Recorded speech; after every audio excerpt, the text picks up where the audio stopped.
How's everybody doing? So today we're going to go through a few things. I'm going to remind you of a few things, and we'll talk about the materials for today. So it should be fairly straightforward. For those of you who have not yet scheduled your second one-on-one with me, I've been going through a lot of those. That's due by this Friday at 11:59. I will not be available before midnight, okay? So you really need to have this done with me, preferably by Friday morning. So if you have not scheduled your second one-on-one with me, please do so. I know I've got several to do today and tomorrow, and so the time slots are just starting to get shorter and shorter. Now, as you all know, I scheduled a 30-minute time slot, but none of these have really taken 30 minutes. It's just a check-in, right? And so I've personally found these very informative. I'm glad to hear that everybody's doing fairly well.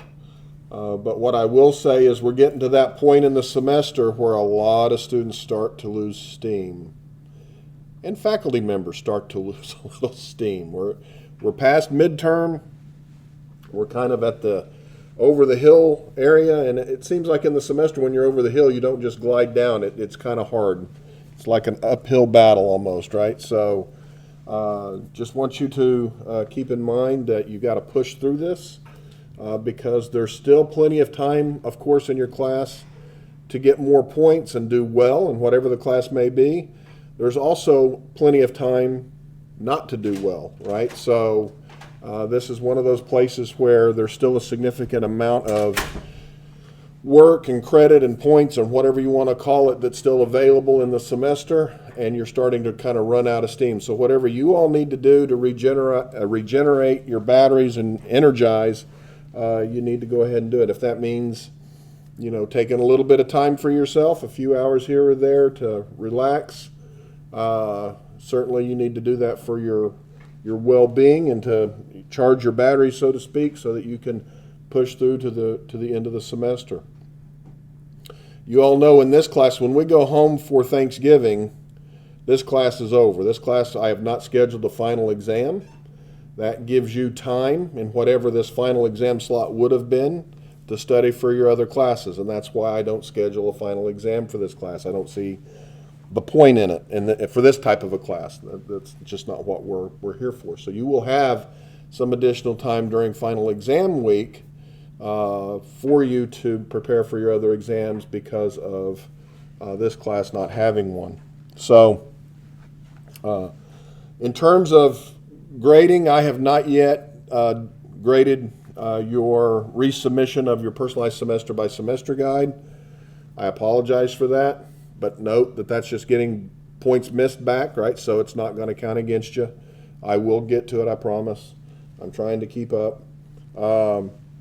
We have a couple of other assignments that are coming due, right? So we have virtual assignment 1. Where is that? Virtual activities is due today by 11:59. So if you've done your activity but you haven't yet written it up and you're waiting to get it in, don't wait. You need to get that in by tonight. And then I will look at those and grade those as well, hopefully over the weekend. So yeah, those are coming up. And then we have the extra credit opportunity, which will be due not this Friday, but next Friday, October the 30th, right? And so remember that you need to go in and do that COVID course that we have online. That's going to take you about 3 hours to watch all of the videos. Okay? The quiz questions that are in there are very easy. You don't need to worry about taking a lot of notes and studying, but just watch the videos, get acquainted with the material that they're talking about, take the quizzes, and then print out that certificate of completion, upload it, and that will give you some extra credit, which can, if you missed an assignment or whatever, can help offset that for this particular course. So that's going to be the last extra credit opportunity or anything like that you'll get out of this class. So, and I won't grade it after if it's turned in late, because it is an extra credit opportunity. I have graded some of your late assignments with a penalty. For those of you who may have turned in something a little late, may have seen that. But I'm not going to apply that to the extra credit opportunity, okay? Because extra means extra, and if it won't penalize you if you don't do it, but it can only help you. So please take the time to do that. Even if you don't need the points, I think it's a good thing to do. Okay. Any questions about any of the upcoming assignments? Okay, your next virtual activities participation will be due November the 11th, I believe. And so, you've got less than a month to get that one done and turned in. We do have a seminar this Friday. Dr. A.J. Malia from Georgia Gwinnett College, who's a friend of mine and colleague. So I'll be hosting him online to give a talk about the work that he does at Georgia Gwinnett, and be happy to have you all attend that as your second virtual activities assignment if that's what you want to do. However, if you've used a seminar for your first virtual activities, you can't use a second one, right? So we wanted you to have some breadth in the activities that you all did. So if you've already turned in one that was a seminar, a chemistry seminar that is, you won't be able to turn in another one, but you're certainly welcome to attend any of the seminars you want. Yes, ma'am? Can you watch the seminars from your phone? Is that the question? I believe you can, because they're all in Microsoft Teams. As long as you have a good enough internet connection, I think you'll be fine. You can certainly turn off your camera and listen to it and watch that video and maybe minimize your bandwidth so that you can pick it up. I have not watched any of these on my phone. I think my phone's just, the screen's too small. But if it works for you, I think you can give it a try. You just have to have Teams on your phone. Any other questions? All right. So let's jump into our modules for today. All right, so I actually gave you two interviews with former Golden Eagles. The first one was an interview with Dr. Davis, and as you can see, he was doing his interview from the car. He was on the road, he was working, so he pulled over and we did the interview.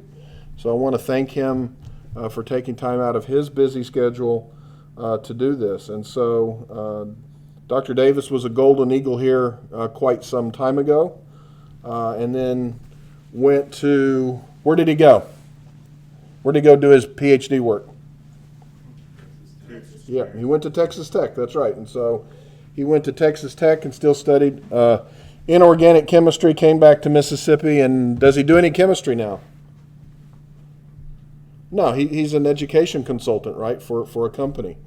And so again, that just shows you the breadth of opportunities that somebody with a degree in chemistry, in this case an advanced degree in chemistry, can be involved in. So he's actually not involved in lab work, if you as we like to call it, but he's using his chemistry skills every day, the things that he learned both as an undergraduate and graduate student, to help schools, systems within the state of Mississippi improve their educational outcomes, and definitely a worthy endeavor, right? And so Dr. Davis is a perfect example of somebody who starts off in one track, getting a traditional chemistry degree, going the graduate student route, and then kind of doing these what we call alternative career paths. And so there are a number of alternative career paths that people get involved with a degree in chemistry. Okay, so a lot of the things that you've seen so far in our videos, right, it's people that have gone on to do things that are probably more directly chemistry related. Dr. Rosado is, working in the chemistry industry. Mr. Knowles is working in a chemistry related industry. Jessica Flynn is working in a chemistry related industry. But Dr. Davis, chose to do what we would call an alternate route or an alternate path. And so, the take-home message here is that, you have a lot of opportunities with a degree in the chemical sciences. And it doesn't just have to be wearing a white lab coat, sitting behind a bench, doing reactions all day, although that's usually the fun part, in my opinion, of having a chemistry or chemical sciences type degree. But you can do a lot of these other alternate routes. What else might be an alternate career path for somebody with a degree in chemistry? What other things might you be able to take your skill set that you've acquired and apply in a different way?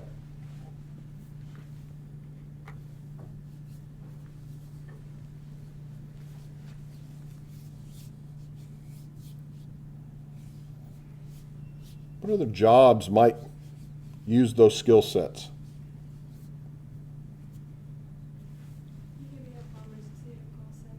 Yeah, you could get into pharmaceutical sales. There's a lot of folks. So a guy that I went to graduate school with actually decided to get married about a year and a half into his graduate studies and decided that he didn't want a PhD anymore. He wanted to go off, get a job, and start a family. And nothing wrong with that. And so he went into pharmaceutical sales and actually makes a very handsome living doing it. He's happy as can be. Got a master's degree in chemistry and now is, I forget which company he works for now. It's been a while since I've connected with him, but he has those opportunities. What else might utilize those types of skills?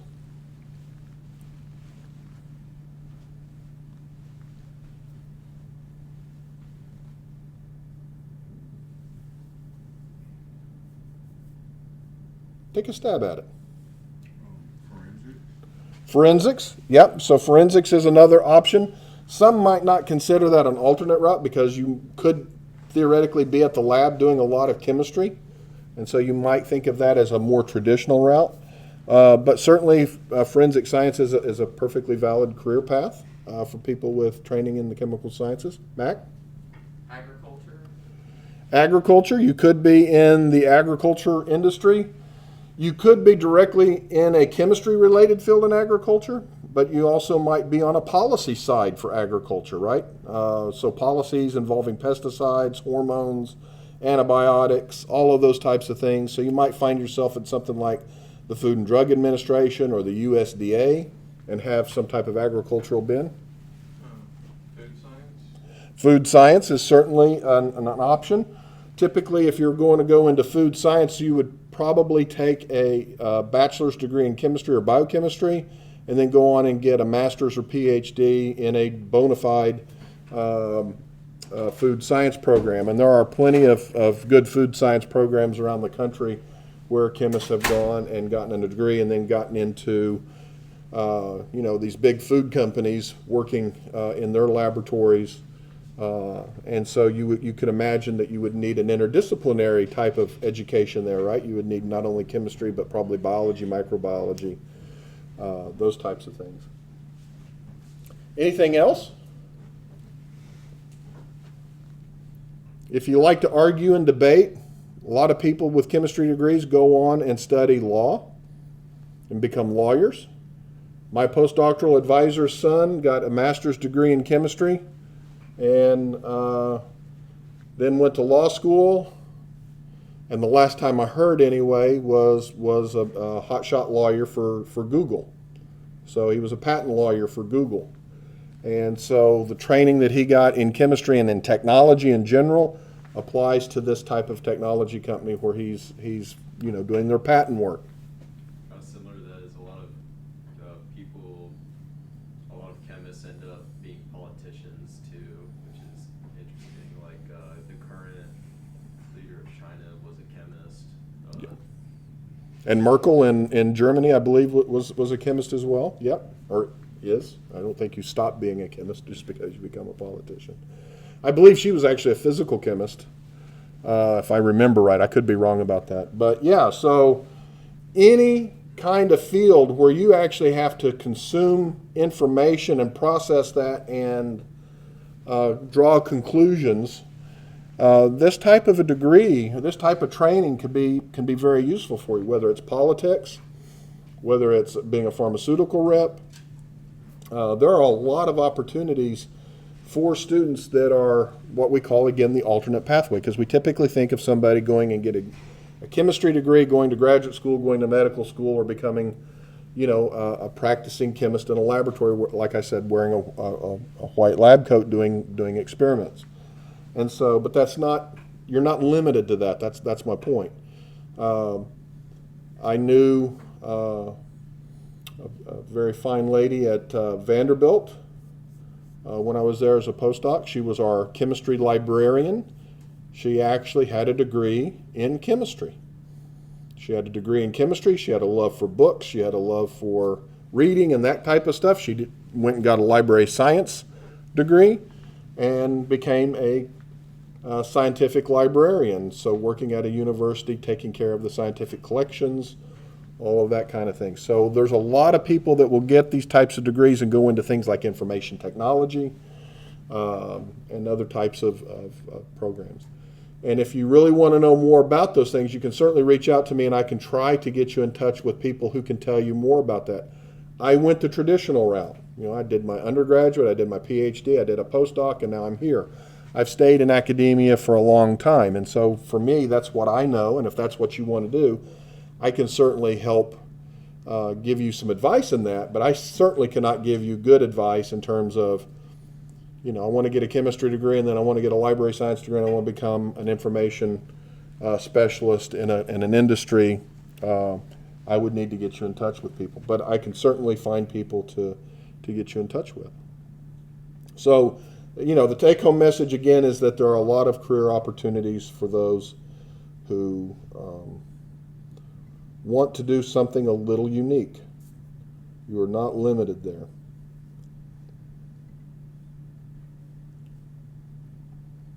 Okay, we also had an interview with Dr. Probasco, I believe I pronounced that name right. So Christina, when she was here, I knew her as Christina Haney. She got married after she left here. And so when I see her picture, I always want to say Christina Haney. But she was a student in my lab, worked in my lab doing her research. And then where did she go to graduate school?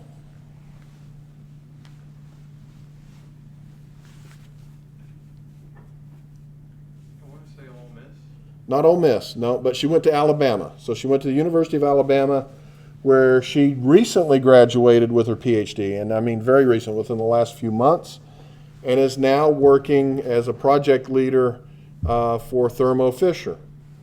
And she actually is doing some work with Thermo Fisher that I had no idea Thermo Fisher was even involved with. So during my interview with her, I learned an awful lot myself. So Thermo Fisher, we typically think of Thermo Fisher Scientific as a supplier. They supply us with labware, beakers and test tubes and gloves and all these things. We've got a Thermo Fisher Scientific storeroom here on campus that we can go buy things from. But she's actually involved, I didn't know this, but they have gotten involved in making pharmaceutical intermediates. Right? So they don't make drugs and put their Thermo Fisher label on it. You can't go buy, as far as I know, Thermo Fisher branded ibuprofen or Thermo Fisher branded penicillin, okay? But what they do is they make the intermediates for a lot of these other drug companies that actually take those intermediates and then do something with them. And so that's what she's involved with. She's no longer in the lab per se, but she's using her experience to reach out to customers, deal with customers, help develop projects, and then she works with laboratory technicians that actually do the lab work itself. So she's managing a small group of folks to get these projects done, whatever those projects are. Obviously, she couldn't talk about the project specifically because those are confidential, but that's kind of exciting. You get to use people skills, you get to interact with a variety of clients that are doing some important work and making the things that they need to get their job done. What was kind of unique about Dr. Probasco's time here at Southern Miss? Did anybody have any thoughts that she talked about that was kind of neat? She another transfer? She was a transfer student, that's right. So she transferred here from MGCCC, and she talked a little bit about having basically 2 freshman years, right? So that first freshman year as a true freshman, and then the second freshman year, if you will, as a junior, coming to the senior institution. And so she talked to you all a little bit about that. What else was kind of unique about her path?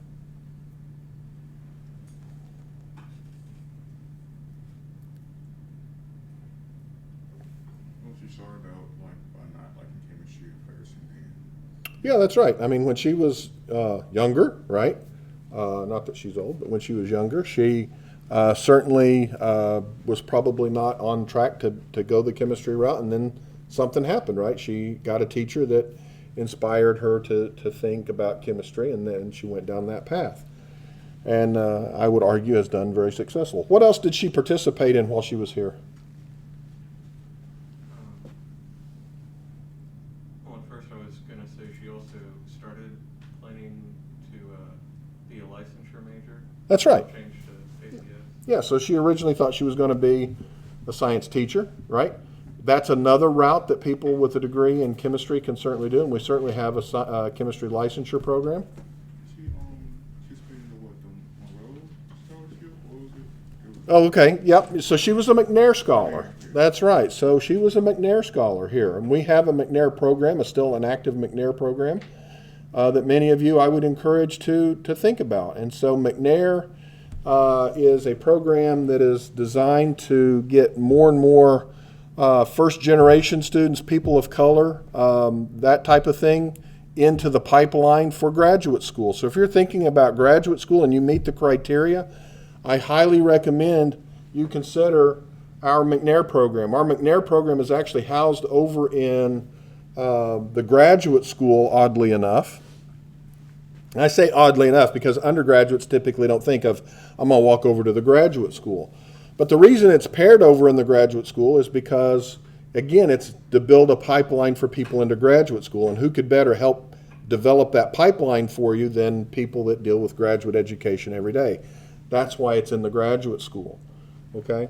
So the McNair program is one of those programs that will pay you money for an internship-like experience.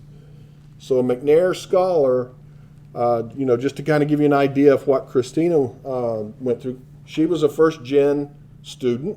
Her parents did not go to college. Her parents certainly did not go to graduate school. And so the McNair program provided her a summer full of stipend money. I forget how much it was. It was a pretty sizable stipend. During that summer, they went through the the GRE exam, which is an exam you have to take to go to graduate school for most things. So they went through GRE prep. They did a variety of other classes that summer in terms of getting ready for graduate school, how to put together a personal statement, how to put together a CV, all of those types of things that you'll need to go to graduate school. But then they also had to spend time in a laboratory doing research that summer, and Christina spent her time in my laboratory during that summer working on a project. She then converted that project into her senior project, and she stayed on with me, and so she did the McNair Scholars Program.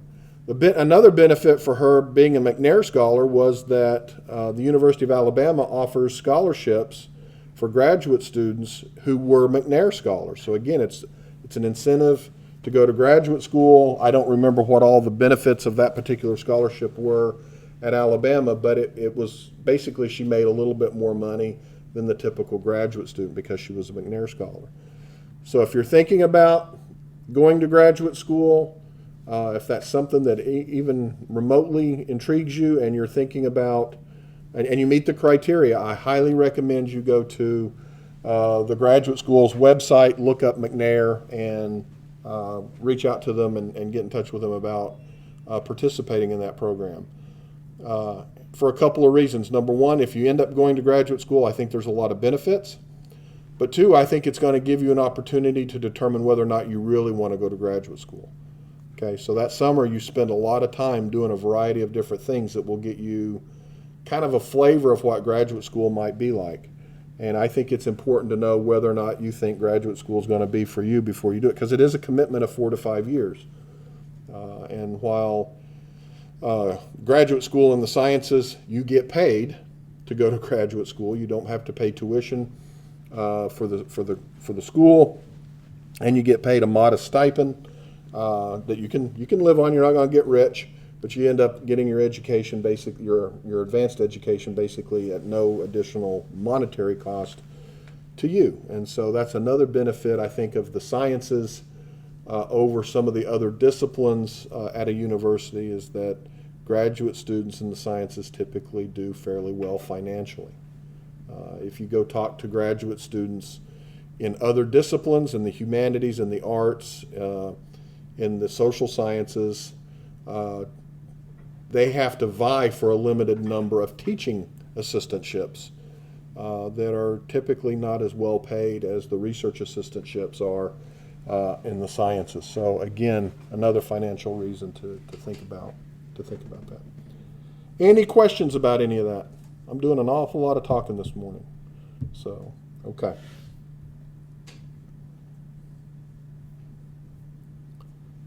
And then, of course, we had the research opportunities series has continued with Dr. Piggs's work. What kind of research does Dr. Piggs do? Organic chemistry. She does organic chemistry, right? So what is organic chemistry? Mac? I guess more specifically the study of carbon and its bonding. That's right, yeah. So organic chemistry, very near and dear to my heart. I'm an organic chemist, as you all probably know by now. But it is the study of a very small subset of the periodic table. Right now in general chemistry, for those of you in general chemistry, you're learning about a wide variety of things on the periodic table, and you're more or less, you're kind of spending an equal amount of time on each column, more or less, and it's quick, right? Through the semester, you're talking about periodic trends, you're talking about metals for the most part, you're talking about some non-metals, you're not spending a whole lot of time on carbon. But organic chemistry is all about carbon and the reactions that it undergoes. And so you're talking about a very small piece of the periodic table. Carbon sits in a very, what I call, privileged position of the periodic table. By that I mean carbon can do so many things that other elements can't. If you took oxygen and you tried to link a lot of oxygens together, it would eventually explode and decompose. If you took a bunch of nitrogens and tried to put them together, same kind of thing would typically happen. Carbon, however, you can put lots of carbons together and you can make a lot of different molecules that are very stable. Okay, you can make things that are very, very small. You can make things that are very large, like polymers. And it's all because carbon sits at a very special place on that periodic table. And so that's what organic chemists study. And almost all of the medicines that you take, all of the materials that you use, the plastics that your cars are made out of, the plastics that your phones are made out of, all of those special things that we use and take for granted today as in a modern society are due to organic chemistry. And if you go and you look at the Nobel Prizes, as a single discipline, more organic chemists have won the Chemistry Nobel Prize than any other subdiscipline of chemistry. And that's because organic chemistry gives us the things that we need in a modern society. Organic chemistry has cured diseases. Organic chemistry has fed the masses. Organic chemistry has made your life easier in many, many aspects. And I'm not speaking, hyperbolically here. I mean, I'm being very, very serious about this. It's been a few years ago now, probably over a decade, but one of the prior NIH directors said at one point publicly that the problem with curing diseases isn't knowing the medicine or the biology, but it's the chemistry. Being able to get drugs cheaper and in the hands of folks that need them is the limiting factor in a lot of cases. Okay?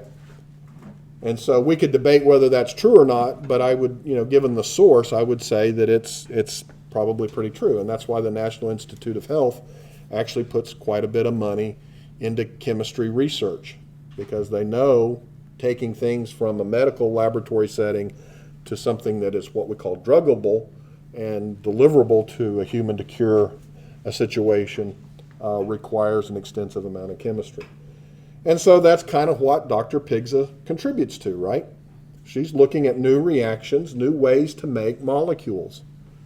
Okay, and if you're interested in making things, if you like doing those types of things on your own, organic chemistry is a perfectly good example of a subdiscipline that you might consider wanting to study further. Okay, I call organic chemistry the blue-collar chemist, right? So an organic chemist is the person that's in there building things, like you might think of a blue-collar person doing construction. Okay, this is the construction part of the chemical sciences. Analytical chemistry, which you learned about with Dr. Meow and a little bit with Dr. Wallace, that's if you kind of like mysteries and like solving those types of things, knowing what's there, that's kind of the branch of chemistry for you. But if you like building things, if when you were younger you liked playing with things that you could build and put things together, organic chemistry is the thing for you. If you like structure, if you like shape, if you like form and function, organic chemistry is kind of the thing for you. Okay? And so Dr. Pigza talked an awful lot about the chemistry that she does. So she's involved in a variety of different projects. One of them is this HIV integrase inhibitor project. So that's a collaboration between Dr. Kessel, who's a biochemist here, and Dr. Pigza and Dr. Donahue, actually, and you'll hear from Dr. Donahue next week in this series. But again, we've got a biochemist who's studying HIV integrase, and HIV integrase is a enzyme that's responsible for HIV being able to work, right? We'd like to be able to disrupt that, okay? And so you need somebody that can build small molecules that will actually interact with that and disrupt its function. And so that's the whole point of that collaboration. So on the organic side, they're doing all of the building, if you will, of these small molecules to test. And then on the biochemistry side, they're studying the biochemical aspects of it, seeing whether or not it binds to the protein, seeing whether or not it disrupts its function, all of that type of stuff. So again, chemists have to work with a variety of different folks to make these big projects work. The days are pretty much so gone where you can be a lone wolf kind of researcher where it's just you doing your research. You need to collaborate with people in physics. You need to collaborate with people in biology. You need to collaborate with mathematicians. Chemists these days even collaborate with people in the social sciences. Okay? And so quite frequently you will hear about collaborations between a chemist and a sociologist or a chemist and an anthropologist. Anthropologists go out and study digs and do those types of things, and they need chemists to analyze and detect and determine certain things. So there's a lot of opportunities, again, for chemists there. So what was the take-home message you got from Dr. Pigza that kind of resonated with you? Anybody got some examples?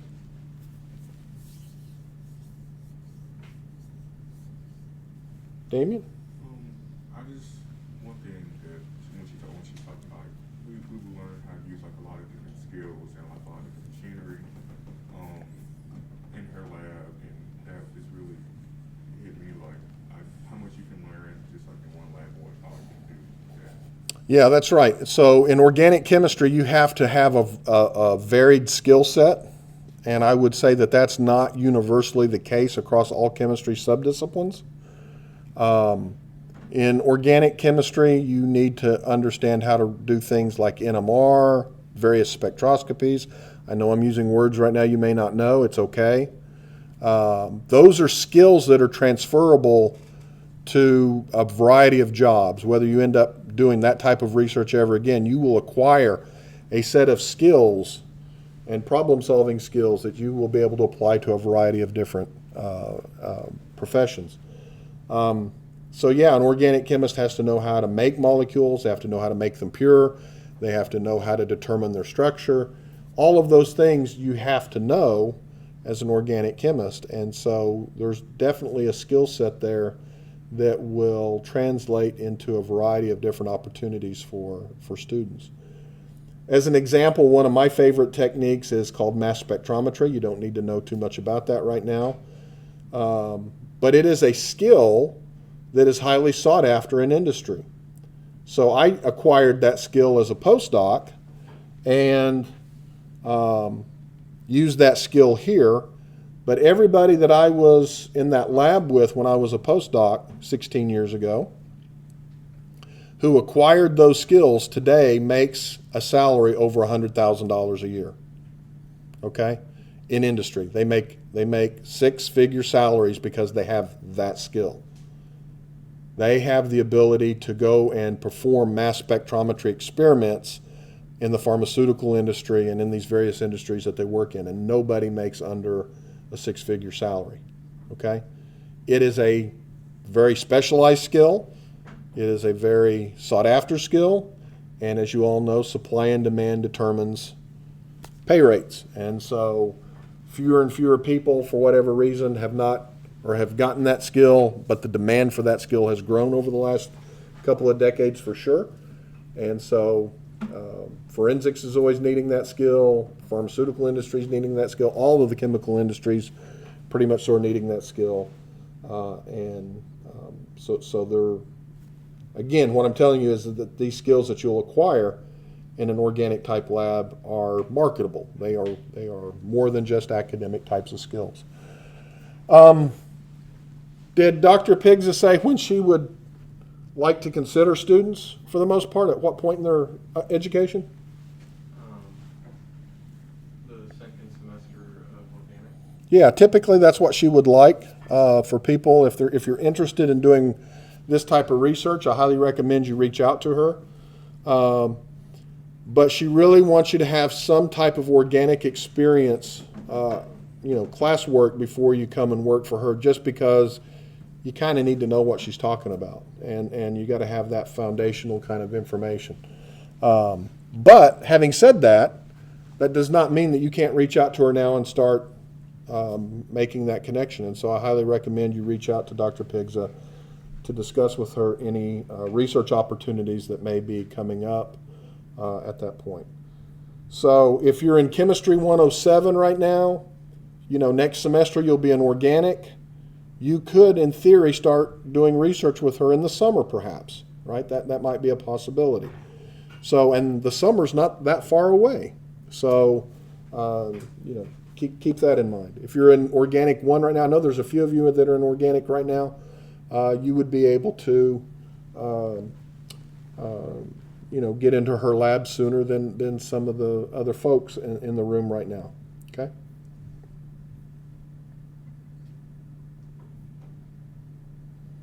All right, in the last few minutes, I want to talk a little bit about student resources at the university. And why can't it open the page? We'll do that. And of course, our famous pop-up that keeps coming up, right? So tired of it. Yeah, I think everybody's tired of the pop-up, but it is just the way the world is right now, right? So if you will go to that website, you will be able to find a variety of resources that are available to you as students, and I am certainly not an expert on all of these resources, and so my point today is just to introduce you to the resources that you have available at the university. All of these resources are there to help you. You pay for all of these resources. Your tuition dollars provide these resources to you. If you are not making use of these resources, you're giving us money for no benefit. Okay? I highly recommend that you use each and every one of these resources as you need them. Okay? And there is absolutely no shame in seeking out help through these resources. And not all of these resources are about helping you if you're having trouble. Okay?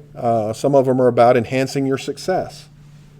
But all of these resources are there. You're paying for all of these resources. You are the customer. You are a paying customer for these things. And so I want you to be able to take advantage of all of those. And so on this student success link here, of course, there are some quick links, and many of these things you already know about.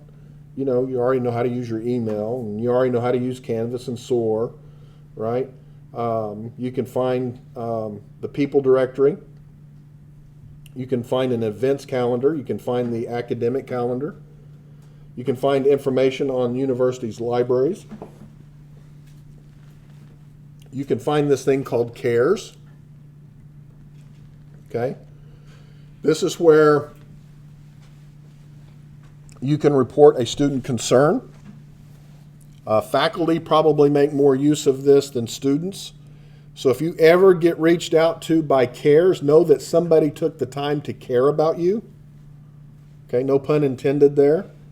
Okay, but this is where faculty will go and report issues when they see troubling student behavior. What might that be? A student who was diligent and came to class all of a sudden fell off the face of the earth. I've had that happen. I've reported a CARES report. People in CARES will reach out to that student and try to figure out what's going on, see what they can do to help, or direct them to resources.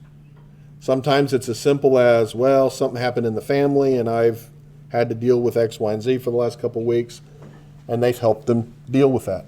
However, you as students, if you notice that your fellow students have issues, you can report CARES concerns as well, I believe. So that's what CARES is. We have resources on both physical and mental health that are available to you, right? You all know about Moffitt Health Center. You all pay a fee for this.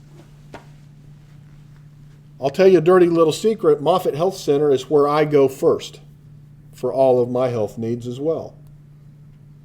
I think the doctors there are great. The prescription drugs are at a great price when you have to pick something up at the pharmacy. And for me, it's very convenient. I'm here from 8 to 5, 8 to 6, 8 to 7 sometimes, okay? And so I can schedule a visit and go over there and take care of whatever health issues I might need to take. So you can learn more about Moffitt Health here. You can schedule an appointment online. You can see information on other types of health providers and how you might be able to take advantage of those. On the mental health side, there are a variety of options for you to get the assistance that you may need. We have a student counseling center. We have a psychology clinic that students can take advantage of for a very low cost. Again, your tuition dollars and your fee dollars help cover the largest part of those types of costs. So student counseling services, you can make an appointment quite easily. There's information. They're open 8 to 5. And everybody's got a COVID update. There's a mission statement. Okay, so they're there to provide information or help for you should you be having some struggles right now. There is no shame in getting psychological help, especially during this time of COVID, right? Many people, because you're more isolated now than you ever have been, probably, right? You don't feel like you can just get in your vehicle and go wherever you want to go and do what you want to do. People have taken on a sense of isolation that leads to depression, that could lead to other issues. It can lead to poor performance in school. It can lead to substance abuse. All of those things which you don't want to get involved in, right? And so if you feel like you need some help, feel free to reach out to the student counseling services or the psychology clinic, and help will be provided for you, okay? Of course, faculty who recognize these things might put in a CARES report, but if you have any sense that some counseling may help, please reach out to the counseling center. They are there to help you. I know some of the folks that run these centers, and they take them very, very seriously. Okay, they take their jobs very, very seriously with this. Of course, information on fitness through the pain center, those types of things. And then, of course, safety in general, right? Campus police, Eagle Alert, right? Crime prevention. Hopefully you never have to use these resources. but they're there to help you as cases may arise. We also have a lot of resources devoted, of course, obviously, to your success in learning and academics, right? So here on the blue tabs, if you will, right, we've got a variety of things that can help you from your viewpoint of your academics. We've got a nice little GPA calculator that will help you calculate your standing GPA. There is an awful lot on tutoring. Okay, so you can schedule tutoring sessions online through a variety of things. There's the Writing Center. Anybody in here use the Writing Center? Okay, a couple of you. Yeah, great. The Writing Center is there to help you in writing regardless of the course, right? So where is the Writing Center? Online. It is online. Yeah, it can be. But physically it's located in the library. And hopefully when we get back to more normal situations, you'll be able to go there. We also have a speaking center. For those of you who may struggle with public speaking, use the speaking center. I have sent so many students, especially my graduate students, over to the speaking center to do their practicing. They go into the speaking center, they schedule an area to use. They've got recording equipment. You can record yourself. You can self-evaluate. You can get tips from their folks. I don't know how they're doing the scheduling during COVID, but definitely information that's there. There is the Math Zone, of course, where you can get some help in the Math Tutoring Center. We've got a history lab, so if you're in the history class right now and you might be struggling with a couple of the history concepts, you can certainly make an appointment to go to the history lab for help. Biological Sciences has a learning center in the Walker Science. I'm trying to remember the room number. It's down on the first floor. I'm sure they're doing a lot of that right now online just because of COVID. But if you're in a biology class and need some help, definitely reach out. So you can call this number or reach out to Dr. Clark, and she can set up times for you for biology tutoring. We do run a fairly robust chemistry tutorial center. Things are a little weird right now with COVID, but in the past, when pre-COVID and post-COVID, when we're done with this, it's pretty much so open 40 hours a week, 8 to 5. You can just walk into the tutorial center and get help pretty much so anytime during the day. And so I used to spend 1 hour a week in the tutorial center when I taught my chemistry courses. And so you can get help with your physics and astronomy, anthropology. For those of you who may be taking foreign language, there's foreign language tutoring. I think you get the point. We've got an awful lot of tutorial help that's available there for you, right? What's the issue with tutorial centers? What is it that makes them effective? Is it the fact that we have that center? No, it's the fact that you use that center, right? You've got to make use of it. One of the things that you have to know about tutorial centers is they are not going to reach out to you asking you if you need assistance. That's my job as a faculty member, okay? That's why we're having one-on-one meetings. I'm reaching out to you to see if there's anything I can do. How are things going? Tutorial centers do not do that, okay? When is the worst possible time to use a tutorial center? If you need help the day before an exam. Yeah, the day before the exam I would say isn't as bad as you'd think. The day of is extremely bad. The day before is bad enough. But if you're going through, you're studying, you're reading, and you've got some topics that you just need some help with, that's what you need to go to the tutorial center with, okay? One of the problems that I had when I served in the tutorial center, I would be in there, somebody would come in and they'd say, "Doc, I need some help." Okay, what's the problem? I just don't understand anything. I don't know how to help that, right? So what's a more effective way to use a tutorial center?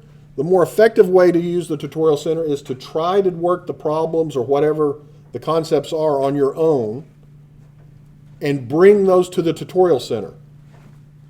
I know how to help you when you say, Doc, I've been working these 10 problems, and I've been able to get problem 1 and 2 pretty easily, but 3, 4, and 5, I don't even know where to start.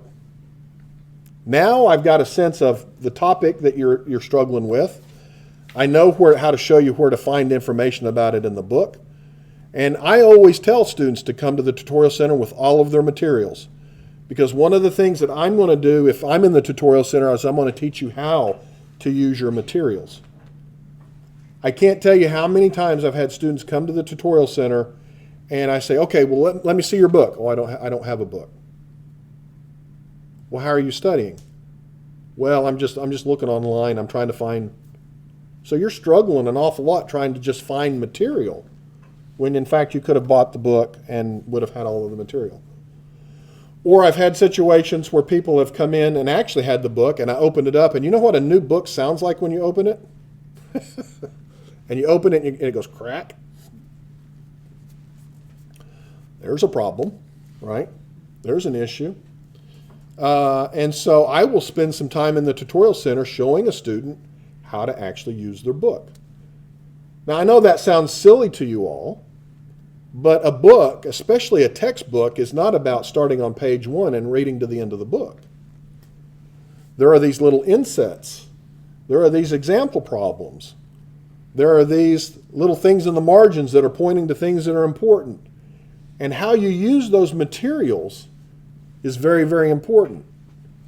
You need to get acquainted with your materials. And so I've kind of digressed a little bit here, but I think it's important. If you find yourself struggling using your textbook materials, please reach out to me. I'd be more than happy to sit down with you and go through that, okay? Technical literature is not the same as reading Harry Potter, okay? It's not enough to read the material in your book. You have to utilize that textbook. Most textbooks, especially in chemistry, at the very front, will have a couple of pages on it'll usually say to the student or something like that, or how to use this text. You need to read that because it is very important. You need to know how to use those materials. Okay? So anyway, the point here is that there's an awful lot of materials available for you for help and assistance. For your academics, right? So you can find all kinds of tutoring. We have new student and retention programming. The libraries are certainly available for you. Librarians are considered faculty at the University of Southern Mississippi, even though they don't teach you any particular class, but they assist you in helping you learn about each and every class. If you need additional resources, you can go to the library and they'll help you find those. They'll even teach you how to use those resources. Okay? So very important. We also have a plagiarism tutorial. I highly recommend you all go through that plagiarism tutorial. Some of your classes may require you to take this plagiarism tutorial, but it's very important for you to know before you start writing a bunch of papers what plagiarism is and what it isn't. Plagiarism is one of those things that can get you into serious trouble really quick. Of course, we've got information there on disability accommodations, so if you have any kind of qualifying disability, you can get information on your rights and responsibilities there, and all kinds of other information here. So how to get free e-textbooks, services that are provided by iTech, email etiquette, and the email Hall of Shame. I highly recommend you all look at this. Faculty can be very particular about how you address them. I'm not particular. You can call me Mr., you can call me Doctor, you can call me Professor. I'm not going to yell at you. Okay, as long as you're attempting to be respectful. Some faculty aren't that way. Some faculty, if you're referred to as Mr., Miss, or Ms., will snap back and say it is doctor or professor. Okay, you need to know those types of quirks that we might have. Okay, you don't want to make your faculty member upset with you, okay? So there is email etiquette, and how you address faculty, how you start off an email is very important. You want to keep it to the point. You want to be respectful. You want to have enough detail in there, but you don't want to write a book, okay? You certainly don't want to use foul language, okay? That never goes over well. No matter how upset you are, don't use foul language. It is an example in professionalism. You will go a lot further being professional in all of your communications as opposed to not. Information on academic integrity. We talked a little bit about that in the past. Grade appeals. You need to know about this. If you feel like your grade was inappropriately assigned, you can appeal the grade, and there are ways in which you can do that. That does not mean I got a B in the class and I don't like it, I'm going to go appeal it. That's not what this is about. If you felt like you were singled out in a class and a grade was arbitrary or capricious, you have a stance for a grade appeal. If it was, well, I was really busy and I don't like the way that the professor graded and I just don't want to be, that's not what a grade appeal is, okay? So, but that's there. You can find out about research opportunities, study abroad, service learning, all of that kind of stuff here. Ways to make connections on campus. We're trying to get you to make connections through these virtual activities participation right now. I know that those connections are limited right now, and I really feel bad for you all about that, but it is just the way COVID is right now. But certainly getting involved in student organizations is going to be important for you, especially if you want to go to medical school, law school, or any type of professional school after this. Being connected in those organizations is going to be very, very important, okay?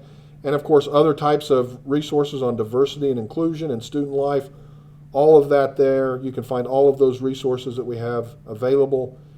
And of course, information on dollars and cents, so to speak. We've got a lot of information on that as well. So the goal today was just to introduce you to the main landing page of where you can find all of these resources. Feel free to go and explore that, and if you need access to any of these resources, please reach out to those individual offices. They'll be more than happy to help you. And I've got to stop it just a few minutes early today, but I will see you all next week. And don't forget your attendance assignment due today by 5:15, and then the notebook reflection tomorrow by 11:59. I will see you all next week. Please exit out the back as normal. Have a good week.